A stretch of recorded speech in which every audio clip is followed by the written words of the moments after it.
buhay o kabiguan, ng ligaya o lungkot. Kaya marapat lamang na tanggapin si Jesus bilang tagapagligtas at Panginoon.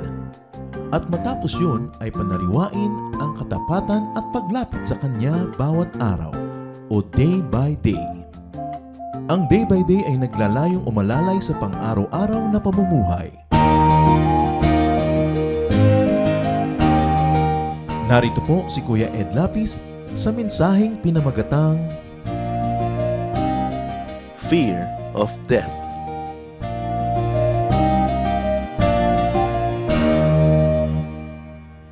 Hebrews 9:27 to 28. We die only once, and then we are judged. So Christ died only once to take away the sins of many people. But when He comes again, it will not be to take away sin. He will come to save everyone who is waiting for Him. Death has always been a mysterious thing to ponder. At maraming tao ay meron talagang takot sa kamatayan. At sa pagharap natin sa bagong taon, sa bagong chapter ng buhay, dapat magbawas tayo ng mga kinakatakutan sa buhay. At isa dyan is the fear of death. Dear God, we thank you for your goodness, for your kindness, for your love. Salamat, Panginoon, sa patuloy na pag-akay niyo sa amin tungo sa buhay na mas nagkakaroon ng kahulugan at ng katuturan. Sa sandaling ito, Panginoon, pakalinisin niyo po kami, patawarin sa aming mga pagkukulang, at ngayon bigyan niyo po ng inyong pagpapala. Karunungan, kaliwanagan. Kayo ang mangaral, tanging kayo lang gusto naming marinig. Use your servant only as your instrument, but be the preacher, the teacher, the healer. Father, we ask you, we thank you, in the name of your Son, Jesus. People fear death because of many reasons. And one of that is because of judgment, punishment, the prospect of hell. Isa yan sa mga laging tumatakot sa mga tao na baka sila'y mahusgahan, baka mabulit sa impyerno at maparusahan. Because religion usually scares people more than assures people. Mas nananakot kaysa nagbibigay ng kapayapaan at nagkakaroon pa kuminsan ng religious and spiritual blackmail. Minsan pa nga, mas relihiyoso ang tao, mas maraming takot sa buhay pag hindi na itama ang pagtotoo ng pananalig sa Panginoong Jesus. People fear death because of such issues of hell. But John 5:24 is very clear. Very truly I tell you, whoever hears my word and believes him who sent me has eternal life and will not be judged, but has crossed over from death to life. Sino man ang nakinig sa aking salita, nanalig sa akin, ay meron ng buhay na walang hanggan. Hindi na huhusgahan pa, bagkus ay tumawid na mula sa kamatayan tungo sa buhay na walang hanggan. Kaya ito lang ang tanong, narinig nyo na ba ang katuruan ni Kristo? Kung check, nanalig ba kayo sa katuruan at naniwala kayo kay Jesus bilang Panginoon at tagapagligtas? Tinanggap sa buhay bilang Panginoon at tagapagligtas? Check! E di sabi, hindi ka nahuhusgahan. Tapos na ang paghuhusga, kasi yung paghuhusga kay Jesus nung namatay siya sa krus, yun na ang paghuhusga sa iyo na nananalig sa Kanya. Kaya hinusgahan si Jesus, lahat ng kasalanan mo, kasalanan ko, kasalanan nating lahat, na nananalig sa Kanya ay dinala niya sa krus ng Kalbaryo. Namatay siya para bayaran ang kasalanan na yon, kaya hindi ka na magbabayad pa kailanman sa kasalanan na yon. Itinatanong ng iba, paano kung matapos kong tanggapin si Jesus ay hindi pa rin ako perfect at nagkasala pa rin ako? E di, hindi na naman ako ligtas? Kaya nga bayad na eh. Past, present, and future. Hindi lang yung past mo, pati future. Kaya ka binibigyan na ng assurance. Kaya merong sinasabi na, if we confess our sins, He is faithful and just. Ibig sabihin, ina-expect naman na bagamat nananalig tayo, hindi tayo magiging perfect dito sa lupa, magkakaroon pa tayo ng mga pagkukulang, at yun ay kailangan nating ipagtapat. Not to restore your salvation, but to restore your good relationship with God. Sure na yun. Pag sinabi mong, paano pag nagkasala ako, hindi na naman ako saved. Di ibig sabihin pala, kaya ka nasi-save dahil wala kang kasalanan? Ganun lang yun sa equation. Kung ang kasalanan ay magpupadala sa'yo sa impyerno, therefore, pupunta ka lang sa langit kung wala kang kasalanan. Pero yung kasalanan nga ay nawawalang bisa dahil sa pananalig kay Jesus. Kaya siya tagapagligtas. Wala namang kakwenta-kwenta yung kaligtasan na yun kung matapos mong tanggapin at paniwalaan at nagkaroon ka ng imperfection, nadapa ka, nagkasala ka, wala ka na namang kaligtasan, baliwala na naman ang kamatayan ni Jesus. Wala naman palang kwenta yung kanyang pagliligtas dahil patsi-patsi lang, kapra-kapraso, hindi buo. Pero sinabi, if you hear His word and believed Him, and especially the Father who sent Him, you will no longer be judged. You have eternal life. You crossed over from death to life. And that should give relief and peace. Not abuse. Sasabihin ng iba, pagka po naman niya na itinuro, baka abusuhin ng mga tao. Walang tunay na nananalig kay Jesus, naniniwala sa Ama na nagsugo sa Kanya, ang aabusuhin yun. Nagkakasala ka, nagkukulang ka, dahil tao ka pa rin. God remembers that we are dust. And nobody will say, total, namatay naman si Jesus, sasamantalahin ko na, magkakasala na ako. Hindi tunay na pananalig yun. Pero ang tunay na nananalig, hindi naman siya technically nagiging perfect. Although spiritually, in the eyes of heaven, nagiging perfect siya dahil tinatakpan siya ng dugo ni Kristo. Kaya ang sino man na nasa Panginoon na nanalig kay Jesus, nagpaligtas kay Jesus, dapat hindi na natatakot sa kamatayan. Kuminsan, natatakot lang siguro sa paraan ng kamatayan. Sana hindi na po ako masaktan, huwag na akong maaksidente, huwag mabarog ang ulo ko, huwag ako madaganan ng building, yung mga ganon. At siguro, normal lang na medyo magkaroon ka ng agam-agam tungkol sa proseso ng iyong kamatayan. Kaya yung iba, kung masusunod lang sila, gusto nila naka-makeup, maganda ang damit, nakahiga, at nakatulog na lang. Sana nga ganun ang buhay, pero hindi laging ganun. Pero tanggalin ang takot sa impyerno, tanggalin ang takot sa kamatayan, sa pag-uusga, kung ikaw ay nasa Panginoon na. At isama mo na rin, kapatid, ipasa Diyos mo na ang paraan ng iyong pagyao mula sa mundo, huwag mo nang problemahin kung paano yon. Diyos na ang nakakaalam noon. Romans 8:1, if you belong to Jesus Christ, you won't be punished. Why? Because Jesus was punished for you. Even in the court of law, to punish you and to punish Jesus, double jeopardy ang tawag doon. Hindi pwede na idemanda mo at parusahan mo ang isang tao doble for the same crime. And because yung ginawa ni Jesus para sa iyo ay inaaring ginawa mo para sa sarili mo, kaya tumatalab sa iyo yon. Pag pinarusahan na naman ikaw, matapos parusahan siya, double jeopardy na yon. Hindi yun pwede. 1 Peter 2:24, He Himself bore our sins on His body on the cross, so that we might die to sins and live for righteousness. By His wounds, you have been healed. Dinala niya sa kanyang katawan nung siya'y napako sa krus ang lahat ng ating kasalanan. At nung binayaran niya yun ng kamatayan at siya'y nabuhay na muli, ibig sabihin, higit ang ibinayad niya kesa doon sa binayaran, may sukli pa, nabuhay siyang muli. Kaya kasama kang nabubuhay na muli ni Jesus, kaya kung ikay mamatay man, ay babangon kang muli. Hindi ang katawang yan, kundi ang iyong espiritu, dahil yung katawan ay inililibing sa lupa, at naniniwala ang maraming, pagdating ng panahon ay bubuhayin din yun. At maraming pagtatalo kung papano, pero hindi na tayo dadako pa roon. Ang mahalaga, ang espiritu na humihiwalay sa katawan ng tao sa oras ng kamatayan ay umuuwi agad sa Diyos.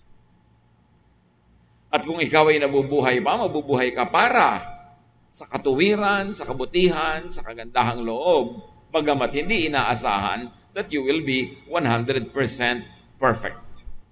But Jesus died for you, at dahil siya'y nagkasuga sa kanyang katawan, ikaw ang gumaling. Dahil ikaw itong luminis, sa kanya natambak yung dumi, kaya siya nagbayad at namatay sa krus. Kaya ang sinasabi sa kamatayan ng 1 Corinthians 15, 55 to 57, where is its victory? Where is its sting? Sin is what gives death its sting, and the law is the power behind sin. But thank God for letting our Lord Jesus Christ give us the victory. Kumisan itong ganitong mga salita, masalimuot, paulit-ulit, pabalik-balik, mahirap maintindihan ang kahulugan. Pero ang pagkapasimplihin natin, itong sinasabi ni Paul, nasaan ang tagumpay ng kamatayan? Nasaan ang kanyang kamandag? Nasaan ang kanyang lason? Wala. Kasi kasalanan ang nagbibigay sa kamatayan ng tagumpay. Kasi kung makasalanan ka, namatay ka, mananalo ang kamatayan, dadaling ka niya sa kaparusahan sa walang hanggang pagdurusa. At nananalo yung kasalanan dahil may law. Sinabi ng law, bawal ang mga ganito, tapos ginawa mo, naging makasalanan ka tuloy, at dahil makasalanan ka, pag namatay ka, mahusgahan ka. Pero, sabi, salamat kay Jesus. Dahil sa ginawa niya, binayaran niya ang kasalanan mo, kaya kahit makasalanan ka, bayad ka na. At number 2, dahil sa kanyang ginawa at katuruan, kabutihan, binaliwala niya ang law. Hindi na tumatalab sa iyo ang law ni Moses. Ang tumatalab sa iyo is the law of love of God through Jesus. Binaligtad niya ang effect ng law. Imbes condemnation, naging justification.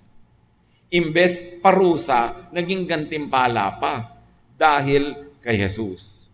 Kaya napakahalaga na si Jesus ay panaligan, paniwalaan, tanggapin at sundin. Why else do people fear death? Because of the unknown. Maraming hindi alam ang tao, nagiging hiwaga tuloy. At anumang nasa dilim ay kinakatakutan ng marami.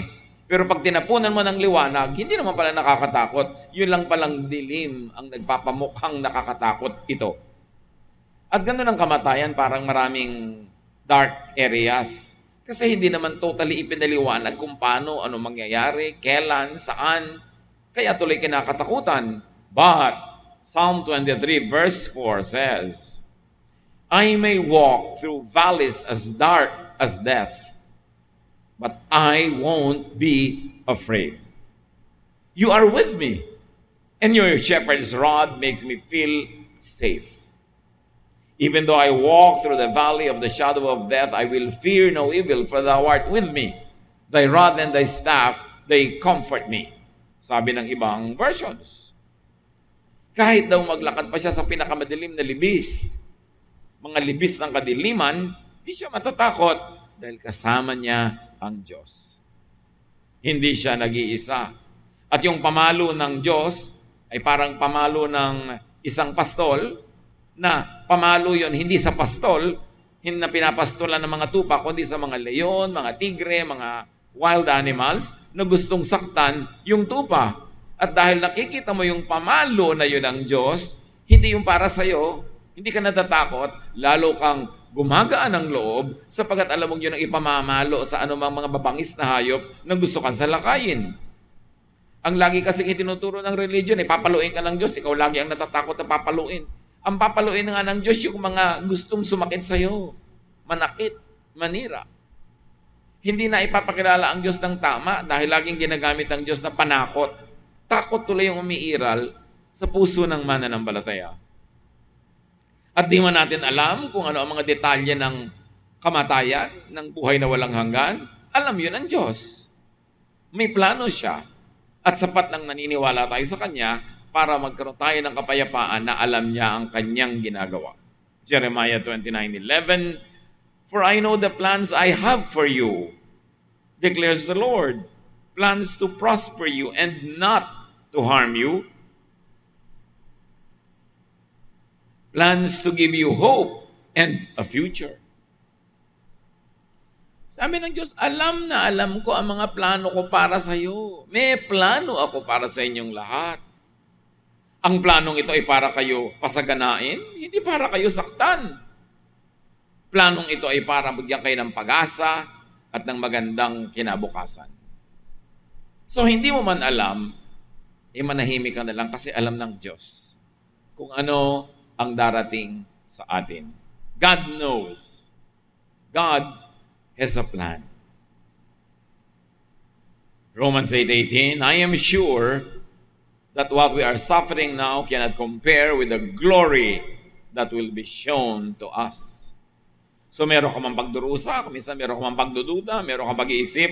So natitiyak ko na ang kaluwalhatian na ibubunyag pagdating ng panahon ay higit sa mga mumunting paghihirap na dinaranas natin ngayon. Glory, not gloom, awaits God's people. Ang naghihintay sa mga anak ng Diyos ay kaluwalhatian, hindi kapahamakan, hindi kalungkutan. Matthew 25:23, "Wonderful," his master replied. Ito doon sa kanyang servant na maganda ang performance. "You are a good and faithful servant. I left you in charge of only a little, but now I will put you in charge of much more. Come and share in my happiness." Yun ang plano ng Diyos, yun ang inilaan ng Diyos sa kanyang mga anak, lalong-lalo dun sa magiging tapat sa paglilingkod, magiging tapat sa kanilang ginagawa, na sila ay hahatian ng kagalakan ng Diyos. Happiness is what God will share with His people. At pag lahat ng yan, ninamnam natin, baka ngayon ba ma-excite pa na sumakabilang buhay eh. Lalo't kung ang buhay dito hindi naman kagandahan. At kahit kagandahan pa nga, alam mong higit ang plano. Pero dahil nga hindi natin alam yung detail, talagang ayaw pa nating to die is gain. Mas gusto nating mas to live is Christ. Dahil lang, hindi natin talaga alam yung mga detalye. Ang pumapalit tuloy sa excitement, kuminsan, agam-agam, doubt, and fear.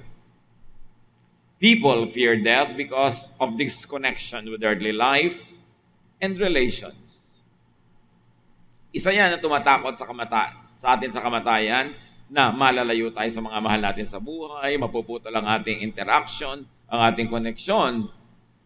At isa na dyan, sa ating buhay na ito na ayaw nating mabitawan, is our attachment to the physical body. Kaya tayo natatakot. May mga fear na baka painful ang aking death, baka violent, baka bloody. We are so attached to this body. Meron pa na, parang nakakatakot na malagay sa ataol, parang masikip, baka mahirap huminga. Hindi ka na nga hihinga kasi patay ka na eh. Meron naman na ayaw pang malibing sa ilalim ng lupa, baka daw madilim, baka claustrophobic. Kasi nga akala mo ikaw yung iyong katawan. Kaya yung mga namamatayan, sobrang lungkot pagka ipinapasok na sa ataol yung katawan, o kaya ibinababa na ng bahay yung katawan, o kaya ipinapasok sa nicho o inililibing sa ilalim ng lupa. Kasi itinatrato nyo yung katawan nung yumao, dahil siya pa rin. No, hindi na siya yun. Yun na lang ang sisidlan ng kanyang tunay na personhood, which is his or her soul.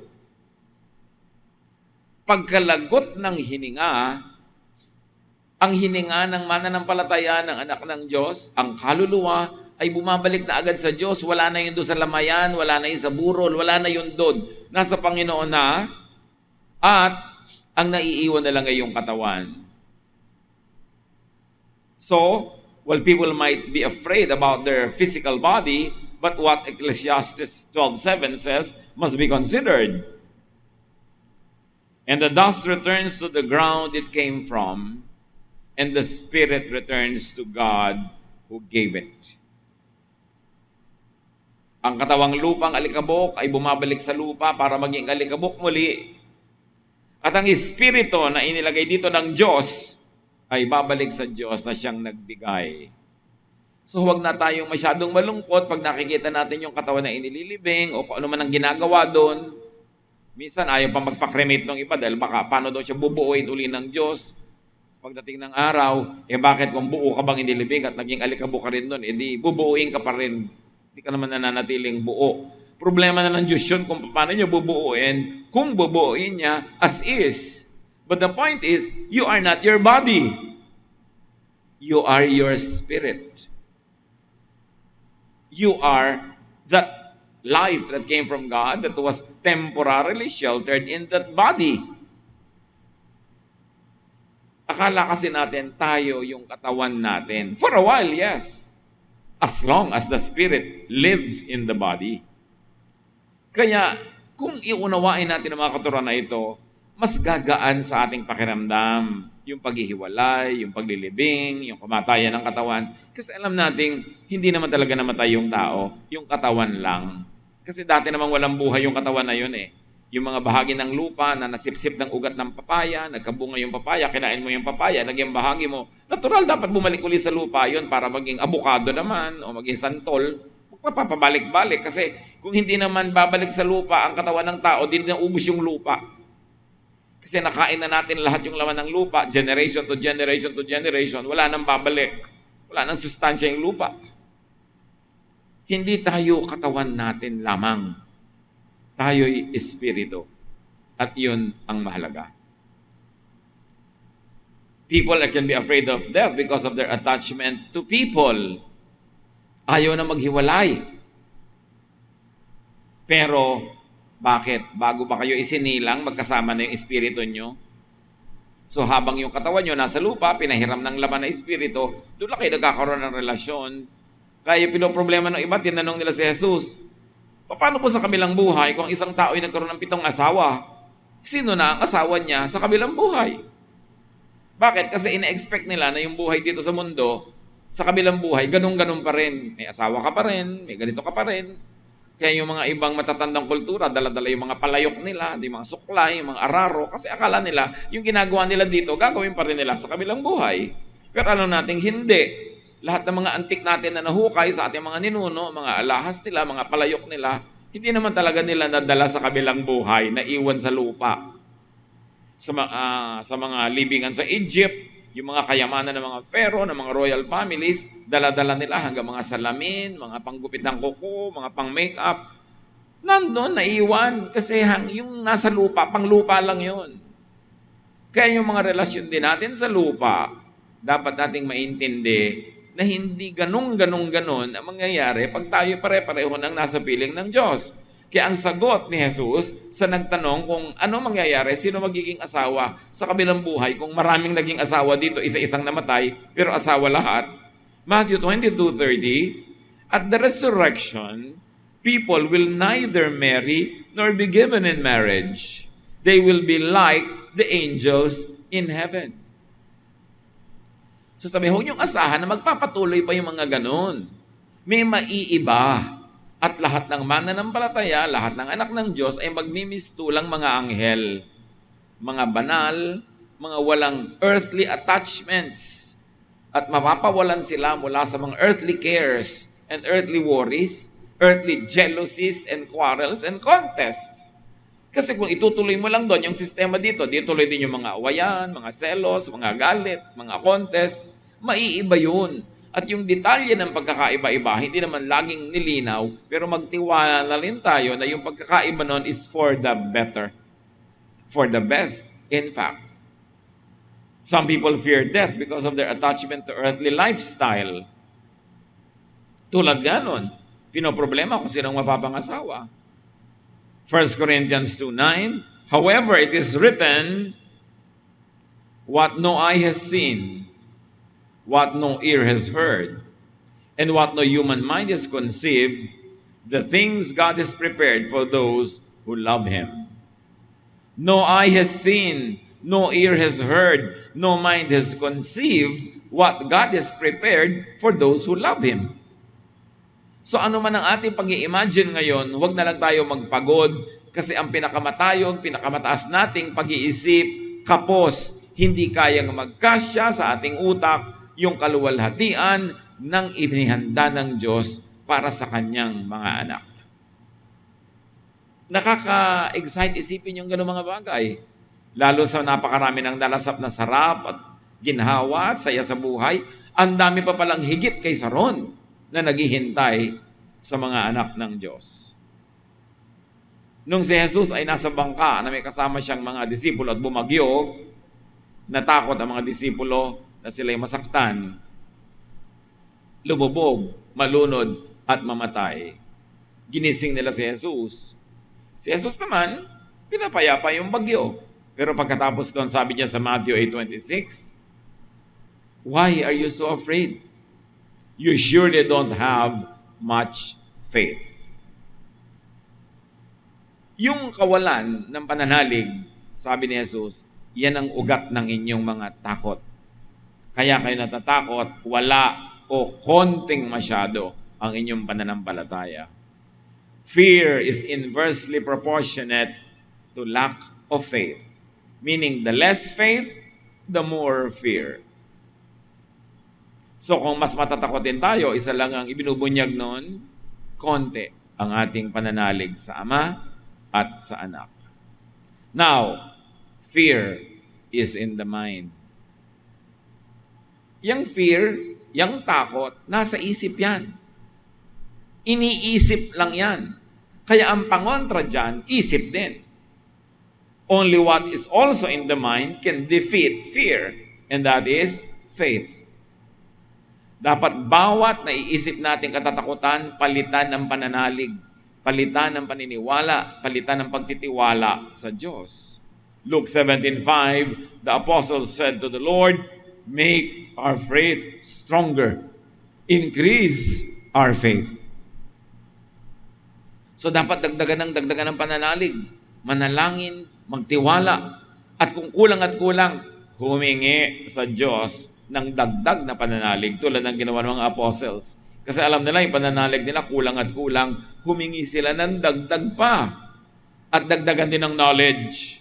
Know the verses, know the scriptures that teach about death and the assurance of a glorious future in the Lord. Ignorance is the source and cause of fear.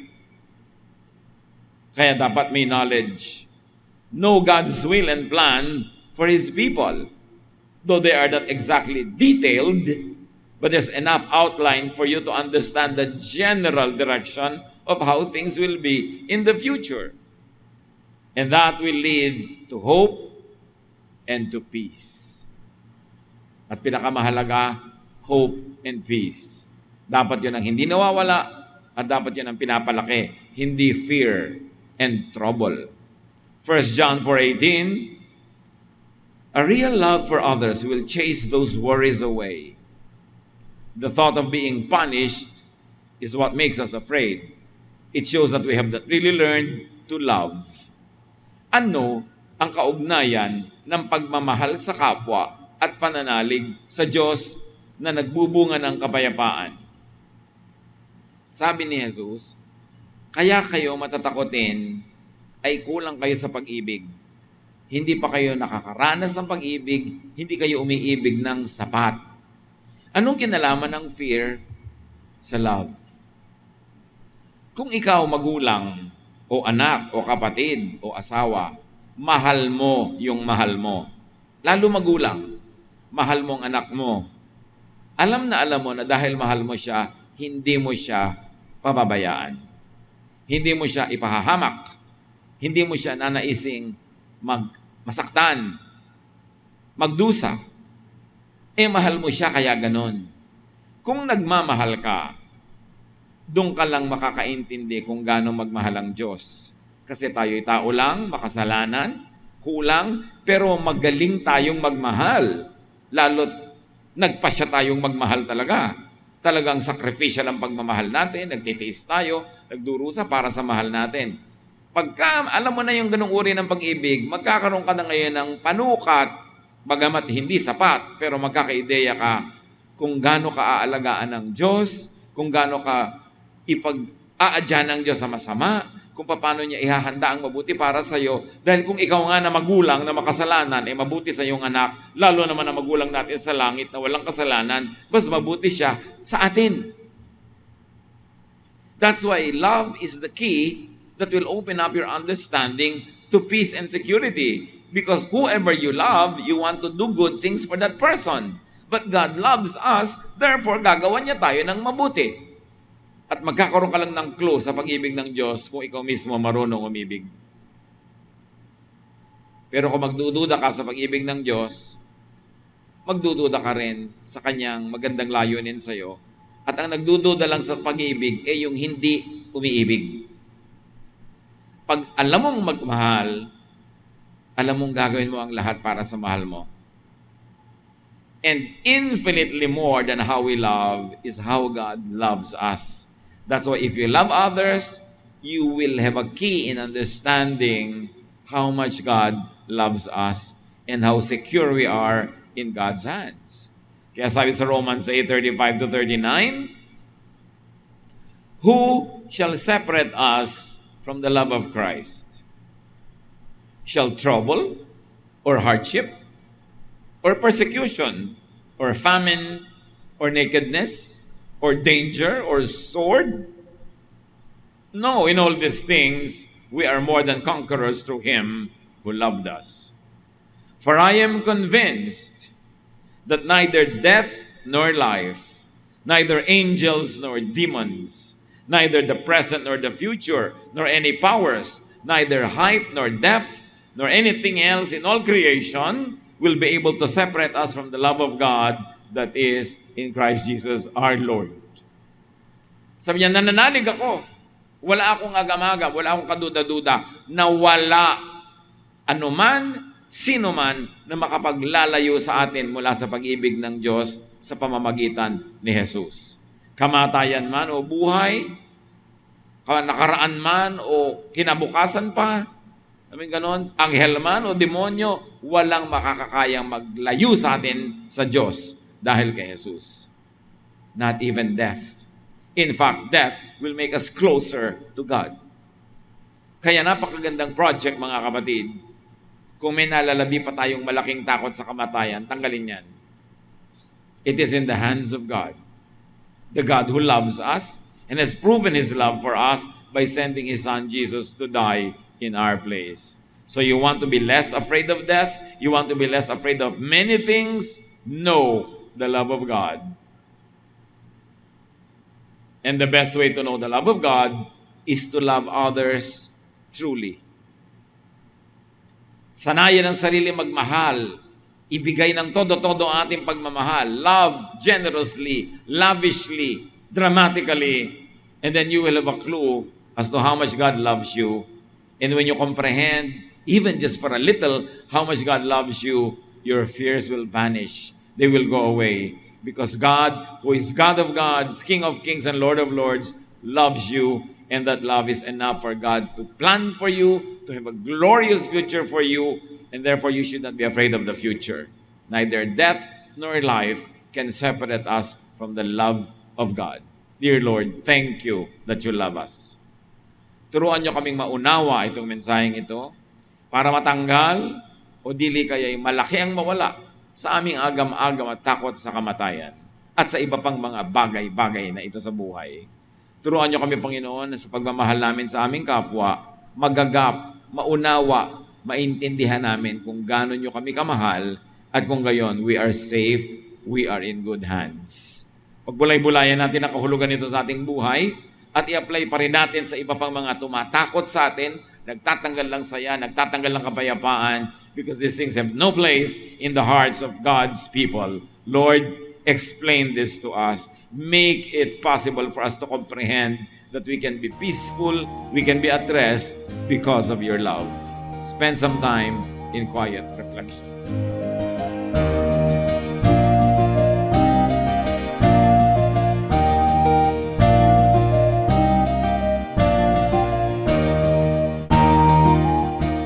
Ang katatapos pong mensahe ni Kuya Ed Lapis ay pinamagatang Fear of Death.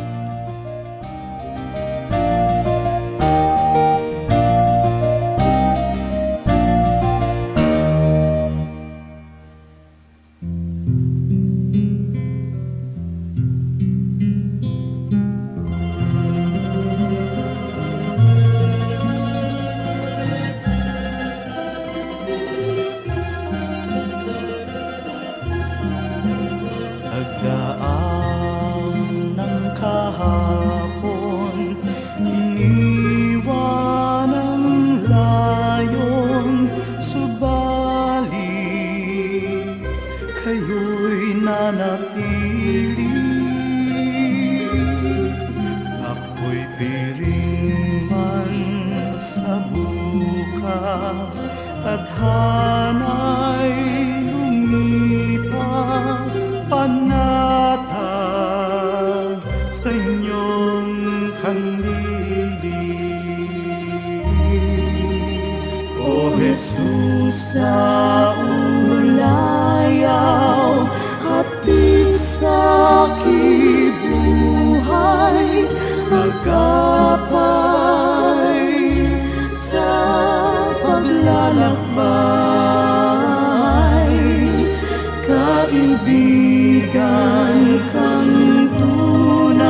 Pagyangang hindi mananait.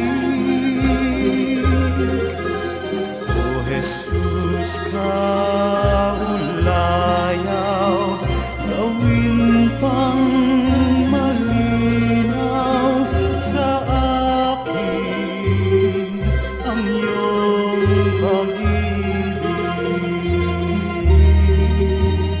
O Jesus, sa ulayaw, hatid sa aking buhay, agapay sa paglalakbay. Kaibigan kang tunay, dagli ang karamay, kailanmay di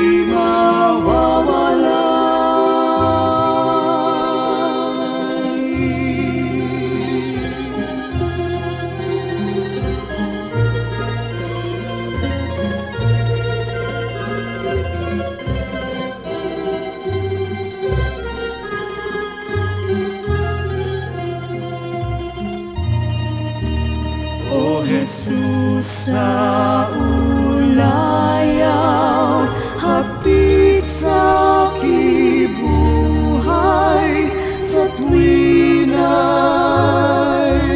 lunas ka sa aking lumbay, sa pag-ibig niyong alay, nasa daldalisay ang puso ko'y humihinlay. O Jesus, sa ulayaw, hatid sa aking buhay, agapay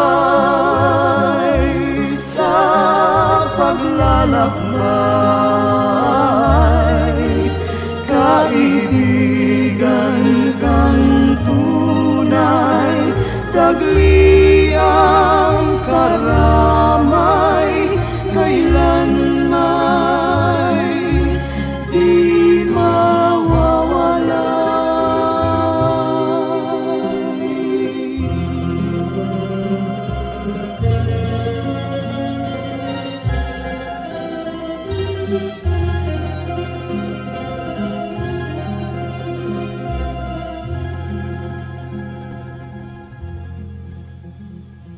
Maraming kayamanan ang ating bayan, maraming hiyas ang ating lahi na dapat makilala at pahalagahan.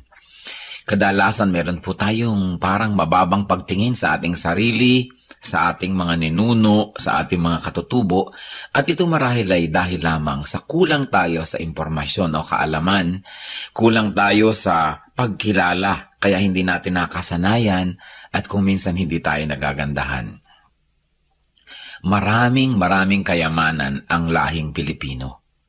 Dapat na makilala, dapat itanyag, at dapat lang na magamit sa pagsamba sa ating Panginoon tulad din ng lahat ng mga larangan ng mga artes ng ating bayan. Isa na dito, na kayamanan ng bayan ang ulalim. Ang ulalim ay isang epikong paawit ng mga Kalinga. Anang kanodul lalame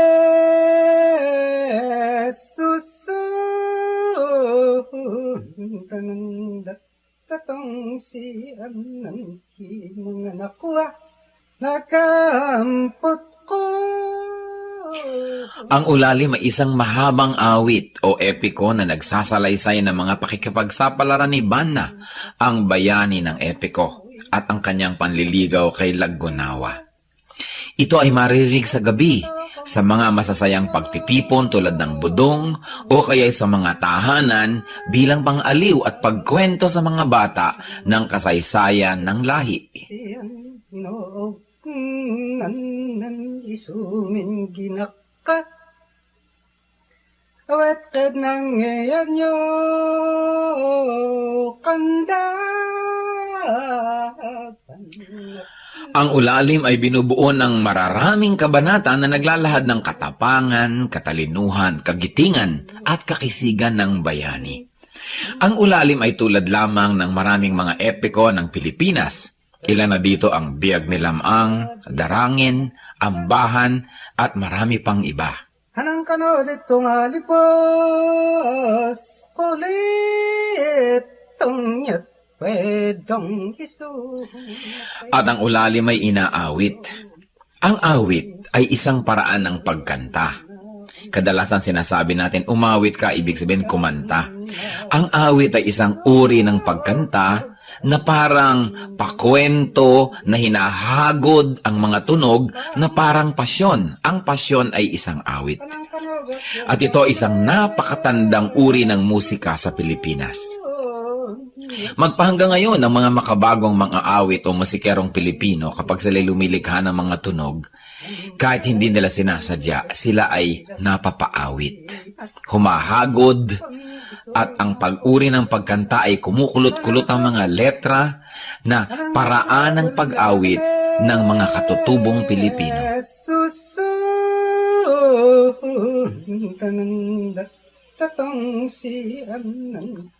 Kilalanin po natin ang mga awit, ang mga epiko ng ating bayan.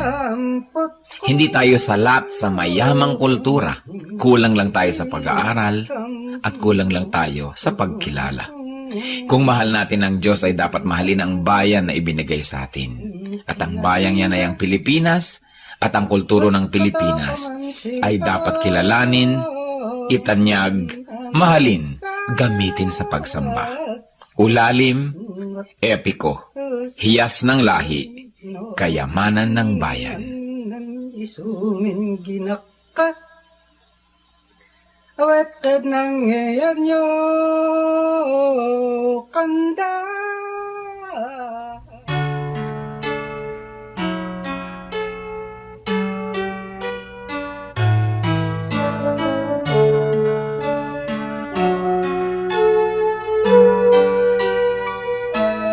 Kahit lagi ang masakit dito sa buhay ko, kahit lagi ang pagluha dito sa buhay ko, sakali man itong aking pamatok, ubod ng bigat, sa tulong mo, Jesus, nakakaya ang lahat. Kung sakaling ang ligaya'y di pa natagpuan, kung sakaling ang ginhawa'y di pa nakakamtan, sa piling mo, Jesus, ako ay lagi nang nakatanaw sa langit mong laan.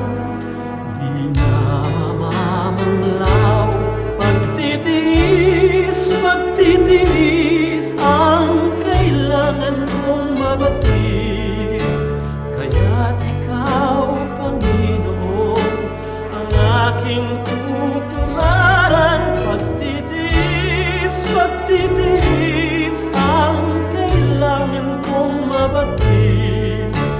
Ang buhay ko ay lalago kung mayroong pagtitiis.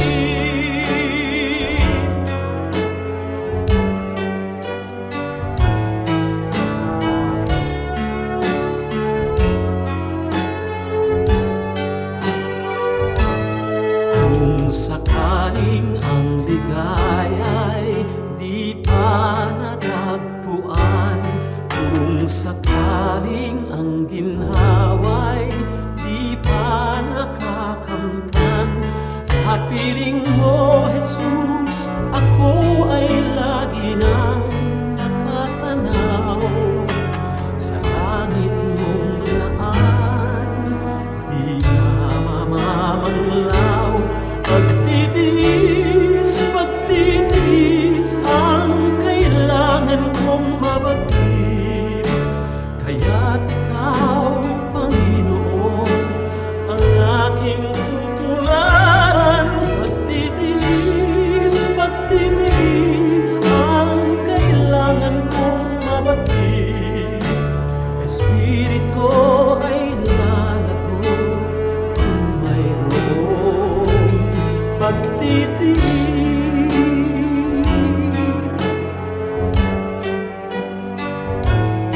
pagtitiis.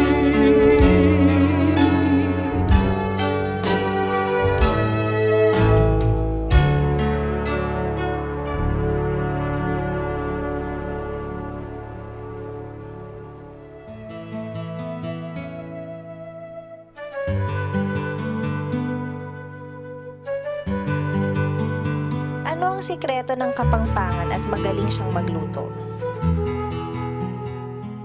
Ang Kapampangan kasi, yung kultura niyan ay na-develop masyado, lalo sa cuisine. Dahil mayaman ang probinsya. Marami mga tubig, tabang na pinanggagalingan ng freshwater fish. Katabi din niya ng dagat na pwedeng panggalingan ng saltwater fish. At may mga brackish water yan sa mga river mouths na pwedeng panggalingan ng mga sugpo, mga alimango. Pagkatapos, patag ang probinsya, hindi bulubundukin. Therefore, maraming kalsada. Therefore, malapit sa Manila. So, pwede ka ngayong marating ng mga impluensya, not only from Manila, but from the world through Manila. So, the best of the world can converge in such a place. Kaya, napakarami nang na-develop nila ng mga kain, mga pagkain, mga masasarap, dahil meron silang leisure to cook. Because the rich soil, the developed economy gave the people the luxury to indulge in the finer things in life. Hindi lang pagkain Kapampangan ang masarap. Ang pagkain Bulacan, halimbawa, ang pagkain Laguna. Kaya lang yun sa Pampanga talagang sobrang nag-glamorize dahil maraming mga Kapampangan na cook at mga restaurants rose to national prominence.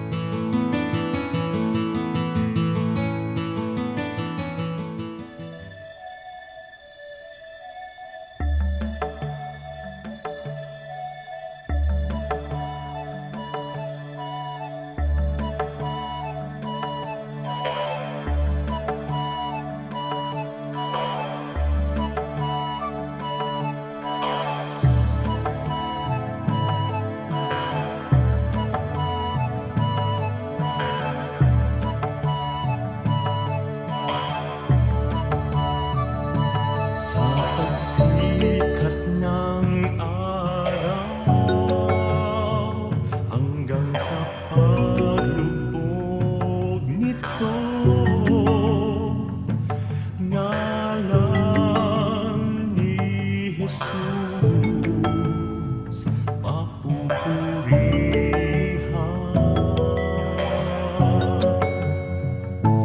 Sa pagsikat ng araw hanggang sa paglubog nito,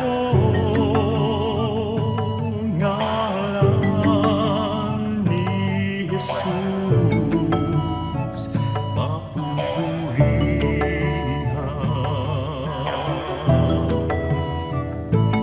Sambahin ka, O Diyos. Daikon ka, Jesus. Daydayan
Sumisilay ng liwanag mula doon sa silangan. Nadarama't nakikita ang sa inyong pagmamahal. Lumalandas, humahawan, tumatanglaw sa aking daan. Nangunguna, gumagabay sa aking bala ng hakbang. Sa pagdatalyaong gabi na malamig at mainam, akin namang nalalasan ang inyong kapayapaan. Palinimnim ng bituin at liwanag niyang buwan ay banayad kaya dulot ay madlang kapahingahan. Sa gabi man o sa araw, sa diliman o liwanag, kayo ay aking kapiling sa lahat ng kalagayan. Ako'y hindi natitiis, ako'y hindi iniiwan, kaya lubos na papuri ang sa inyo'y aking alay. Sambahin ka,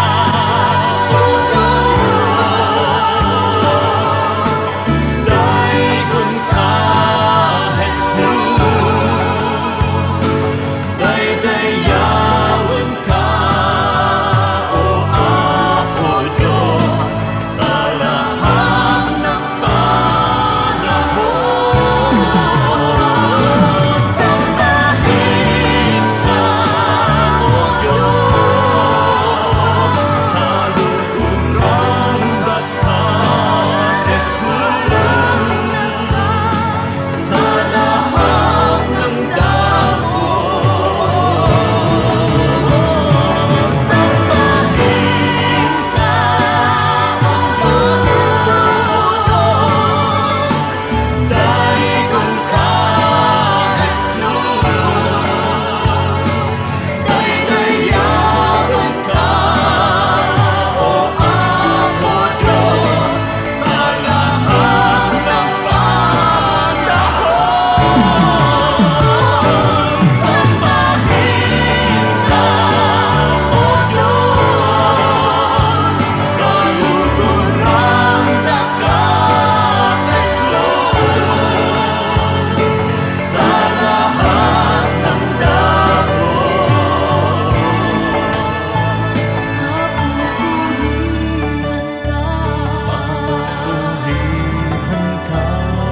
Papurihan ka,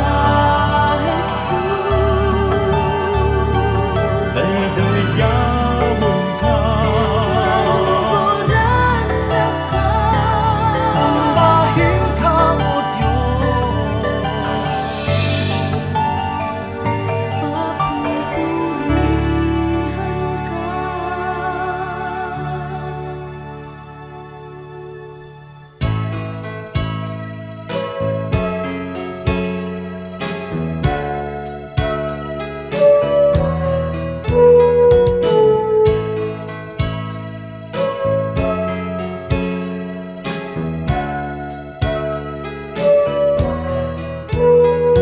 Ikaw ang aming nakikita sa kanilang mukha. Kaya ang mabuting balita binabahagi sa mga dukha. Ngunit paano nilang masisilayan ang habag at pag-ibig mo kung hindi mapatutunayan sa aming patotoo? Kaya kung paano mo kami kinalingan, kung paano mo kami minahal, sa aming buhay nawa ay magbunga ng pagtitiyaga at pagpapagal sa aming kilos, salita at damdamin. Maranasan nilang totoo ang kabutihang natutunan namin na nagmumula sa'yo.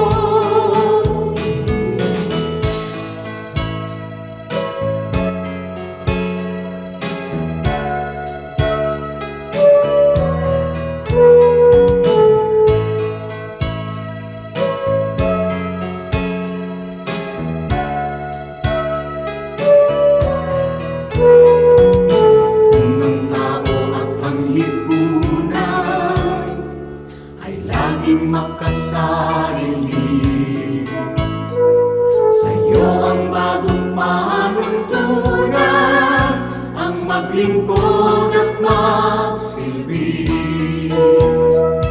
Ang aming pananampalataya patuloy mong palaguin, at sa iyong dakilang biyaya di ka namin bibiguin. Kaya kung paano mo kami kinalingan, kung paano mo kami minahal, sa aming buhay nawa ay magbunga ng pagtitiyaga at pagpapagal sa aming kilos, salita at damdamin. Maranasan nilang totoo ang kabutihang natutunan namin na nagmumula sa'yo. Ang kabutihang natutunan namin na nagmumula sa'yo.